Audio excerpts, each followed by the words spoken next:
सुगौली नगर के सावित्री वाटिका marriage hall में मंगलवार की देर रात एआईएमआईएम का कार्यक्रम आयोजित किया गया। नमस्कार, आप देख रहे हैं चंपारण समाचार। राष्ट्रीय प्रवक्ता वारिस पठान के पहुंचते ही कार्यकर्ताओं और समर्थकों की भारी भीड़ उमड़ पड़ी। युवाओं ने फूलमाला से उनका भव्य स्वागत किया। पूरा परिसर नारा और तालियों से गूंज उठा और माहौल पूरी तरह चुनावी के रंगों में रंग गया। सभा को संबोधित करते हुए वारिस पठान ने कहा कि एआईएमआईएम गरीब, पिछड़े, दलित और अल्पसंख्यक वर्ग की सशक्त आवाज़ बनकर विधानसभा चुनाव में उतरेगी। उन्होंने जनता से अपील की कि जात पात और धर्म की राजनीति से ऊपर उठकर शिक्षा और रोजगार, विकास जैसे मुद्दों को आधार बनाकर मतदान करें। मौजूदा सरकार पर वादा खिलाफी का आरोप लगाते हुए उन्होंने कहा कि अब जनता बदलाव चाहती है और एआईएमआईएम यही बदलाव लेकर आएगी। पठान ने वादा किए आदि जनता से अवसर दिया तो क्षेत्र में शिक्षा, स्वास्थ्य और रोजगार के क्षेत्रों में ठोस पहल की जाएगी।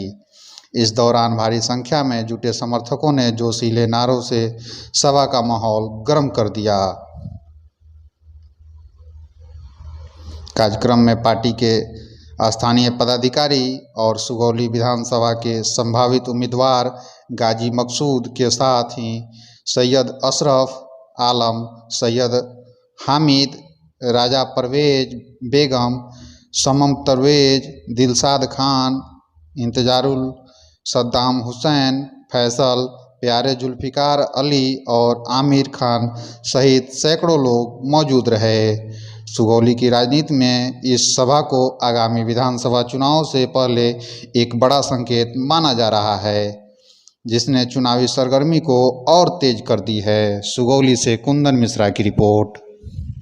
सीट पे लड़ेंगे, कहाँ से लड़ेंगे, कौन कौन लड़ेगा, इस चीज़ का डिसीजन पार्टी के हमारे national president barrister Asaduddin Owaisi साहब लेंगे और अख्तर ईमान साहब, बिहार की टीम आदिल हसन साहब भी फैसला करेगा और जितनी भी होगा आप तमाम के साथ में सही वक्त के ऊपर डिक्लेयर कर दिया जाएगा, मगर चुनाव लड़ेंगे।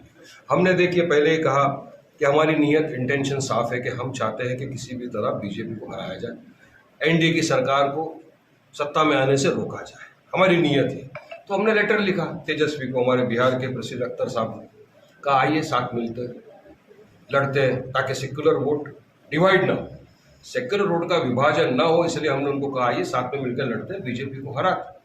उन्होंने कहा नहीं, हमको तो ऐसा कोई निवेदन ही नहीं मिला किसी मीडिया में, तेजस्वी ने। उसके बाद अख्तर साहब ने, आदिल साहब ने, पूरी हमारी जो बिहार की टीम थी पटना में गए, तेजस्वी के घर के बाहर ढोल बाजा ताशा बैनर वगैरह सब लेकर गए, निवेदन लेकर गए, निवेदन दिया उनको, कहा कि हम सिर्फ 6 सीट मांगते हैं, हमको chief minister, deputy chief minister नहीं बनना है, 6 सीट, क्योंकि हमारे 6 एमएलए थे। निवेदन दिया, ढोल बजाया, उनको बताया लालू तेजस्वी अपने कानों को खोल, मेरे घर पे आ गया पूरा ढोल, वरना तेरा भूल जाएगा एमआई समीकरण का पूरा ढोल, हर चीज़ उसके कान तक बात पहुँच गई लेटर। अब अगर उसमें इतना एरोगेंस है, इतना तकब्बुर, इतना घमंड है कि वो रिस्पॉन्ड नहीं कर रहे, तो हम कोई मांगने नहीं गए थे, हम चेतावनी कर दी।